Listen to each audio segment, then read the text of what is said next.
Hello students, so let's read this question. The question is, if a vector, comma b vector and c vector are three vectors such that each one is perpendicular to the vector obtained by the sum of the other two, and magnitude of a equal to 3, magnitude of b equal to 4, magnitude of c is equal to 5, then prove that a vector plus b vector plus c vector magnitude is equal to 5√2. ठीक है. सो बच्चे सबसे पहले आप देखिए यहाँ पे हमें बताया गया है कि these two each one is perpendicular to the vector obtained by sum of the other two. So according to question अगर देखा जाए तो इसका मतलब है कि ए वेक्टर जो है अदर टू वेक्टर के सम का परपेंडिकुलर है. तो इसका मतलब A dot B plus equal to 0 है. अगर मैं बी डॉट के बाद तो हो गया ए प्लस सी वेक्टर के सम से परपेंडिकुलर. इसका मतलब इन दोनों का भी डॉट प्रोडक्ट क्या होगा, 0 होगा.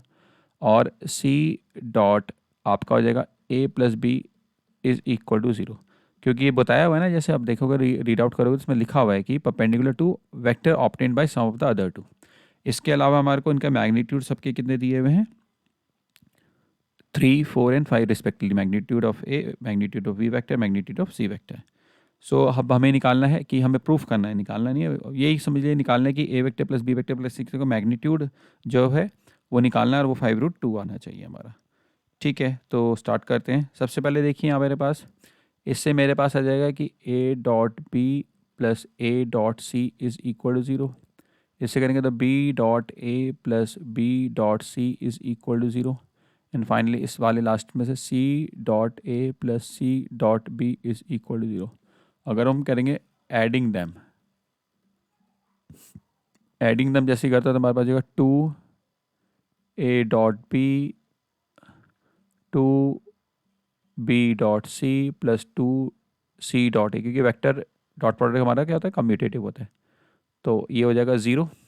2 कॉमन आउट लेंगे तो उसके बाद 2 डिवीजन में चलेगा 0. तो A dot B plus B dot C plus C dot A का सम कितना आ गया हमारे, इससे 0 आ गया. ठीक है, नाउ हमें इसका मैग्नीट्यूड निकालना है A B C vector addition का.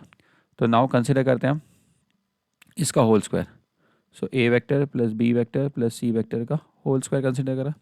तो इसका आपका फॉर्मूला पता ही होगा, ए वेक्टर का स्क्वायर प्लस बी वेक्टर का स्क्वायर प्लस सी वेक्टर का square is equal plus 2 A dot B plus 2 B dot C plus 2 C dot ए. ठीक है, सो इसको इक्विवेलेंटली हम ऐसे इससे अप्लाई जाएगा कि मैग्नीट्यूड ऑफ, आपको पता ही होगा कि ये चीज़ हमारा मैग्नीट्यूड का स्क्वायर भी होता ही है. इसको हम ऐसे भी लिख सकते हैं, मैग्नीट्यूड ऑफ ए का स्क्वायर 39, ये हो जाएगा तुम्हारा 16 प्लस 25. 2 थ्रू आउट कॉमन लेकर तो बचेगा A dot B plus B dot C plus C dot ए.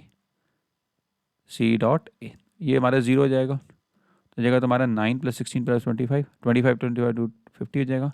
तो जाएगा magnitude of A plus magnitude of A plus magnitude of C is equal to 0. So finally कह सकते हैं magnitude of A plus magnitude of C is equal to square root of 50. Positive इसलिए रहा because magnitude cannot be negative, इसलिए हमने वो ignore कर दिया है. Cannot be negative. So इस साइड जगह √50 हमें पता ही है क्या, 5√2 आ जाएगा. और यही हमें प्रूव होता है, हेंस प्रूव्ड. सो बच्चों, I hope you understood it well. Best of luck.